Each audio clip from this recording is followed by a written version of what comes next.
Imagine deux personnes qui viennent chez toi. Le premier, c'est un mafieux. Il t'explique que si tu lui verses pas une partie de tes revenus, tu vas avoir des ennuis, il va te péter la gueule, bref, t'as pas le choix. Le deuxième, c'est l'État. Lui, il te demande même pas ton avis. Il te dit juste combien tu vas payer et ce que tu risques si tu le fais pas. Parce que derrière lui, il y a la loi, les tribunaux et la police si tu décides de refuser. Dans le fond, ce qui se passe, c'est exactement la même chose, mais la différence, c'est que le mafieux, il sera jugé comme un criminel.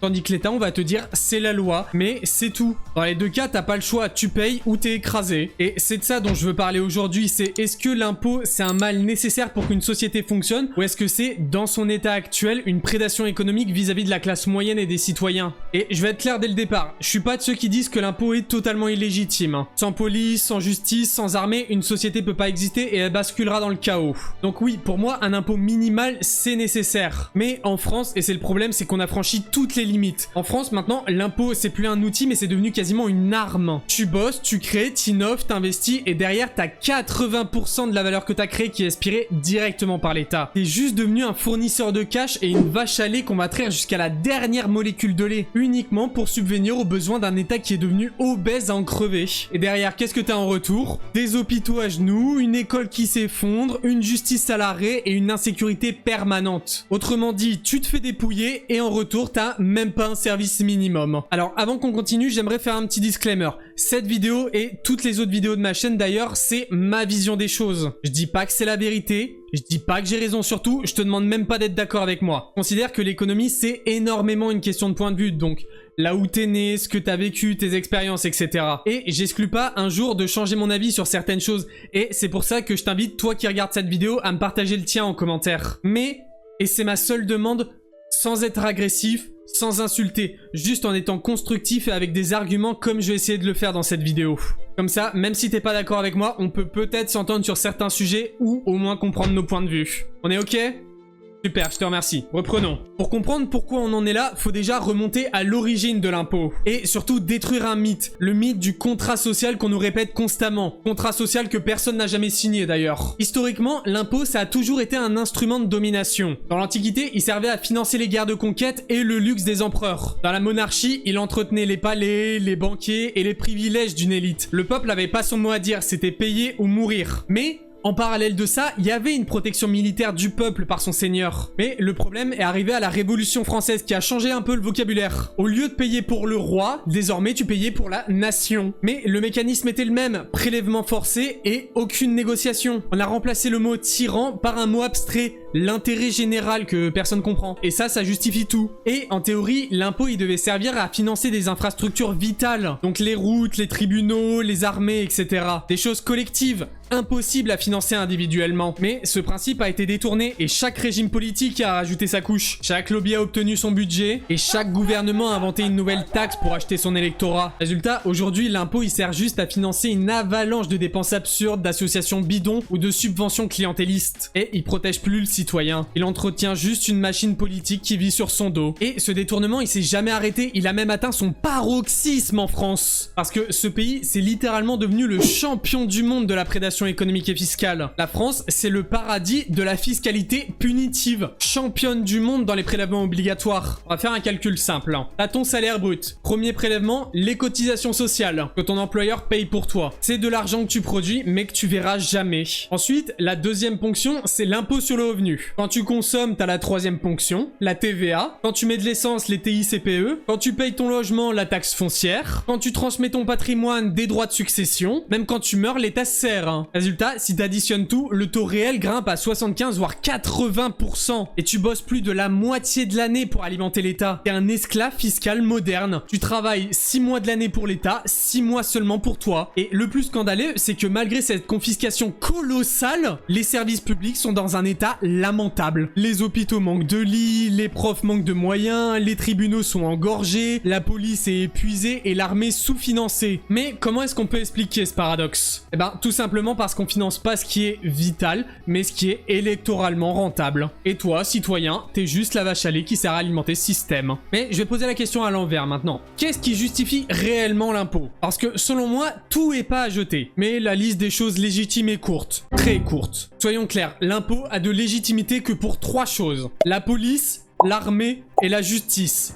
Point. c'est les seules fonctions qu'un individu ne peut pas assumer seul, mais qui profitent à tout le monde. C'est le socle d'une société. Tout le reste, c'est une dérive. Parce que, tout simplement, pourquoi est-ce que toi et moi, on devrait payer les privilèges des élus? Pourquoi est-ce que c'est à toi de payer la rénovation du bureau de Bayrou à Pau? Pourquoi c'est à toi de payer les retraites dorées des boomers? Ou à moi de payer leurs régimes spéciaux? Pourquoi ton argent devrait servir à financer des festivals obscurs, des associations parasites, ou des projets idéologiques qui servent qu'à flatter une minorité? Pourquoi est-ce que tu devrais entretenir une bureaucratie monstrueuse dont la seule fonction est de justifier sa propre existence? Tout ça a rien de vital et ça t'est imposé de force, sans ton accord. Là, oui, c'est du vol. Et comme si ça suffisait pas, on a décidé d'inventer un truc qui, moi, me casse les couilles, c'est l'impôt progressif. Pour moi, c'est l'arnaque ultime. On te le présente comme de la justice sociale. Pour moi, en réalité, c'est une punition pour la réussite. En gros, plus tu gagnes, plus on t'arrache un pourcentage énorme de ce que t'as gagné. Autrement dit,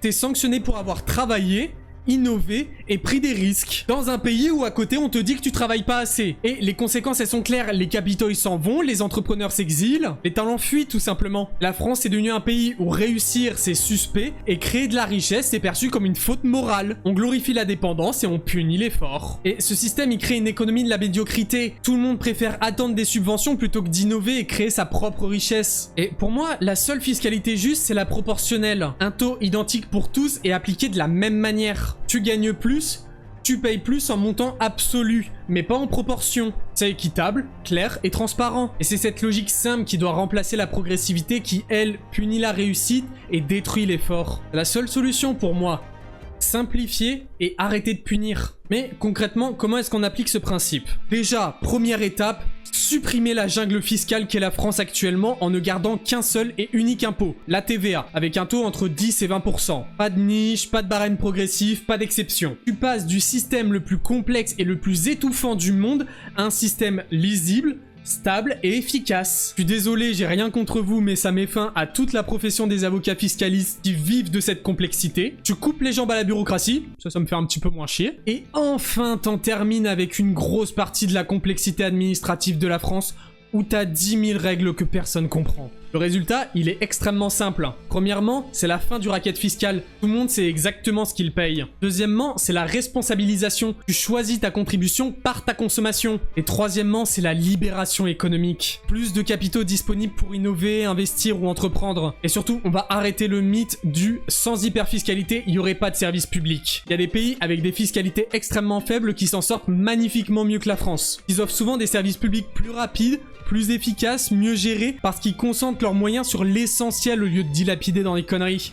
Tu crois vraiment que dans les pays où il y a une fiscalité assez faible, les gens crèvent dans les rues par manque d'hôpitaux, ou que les gens sont débiles par manque d'école et d'éducation? Ou alors c'est la France qui ponctionne comme une malade et qui a des hôpitaux en ruine et une école questionnable? Moins d'impôts, mieux utilisés, ça fonctionne. Et quand tu compares, c'est pas une utopie.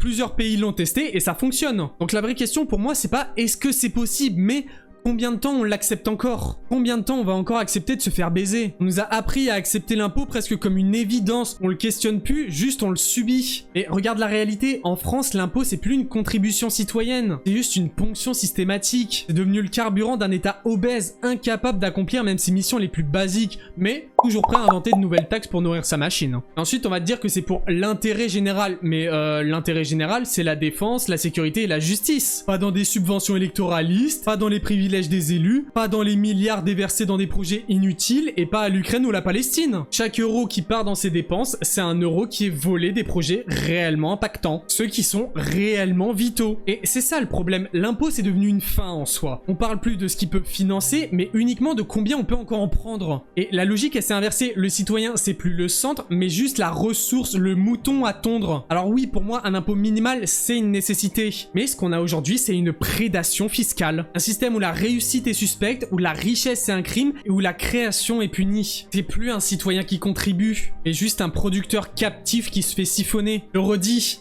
la question c'est pas est-ce que l'impôt est nécessaire, la question c'est combien de temps on accepte encore de se faire baiser comme ça. Parce que tant qu'on continuera à trouver ça normal, le pillage continuera.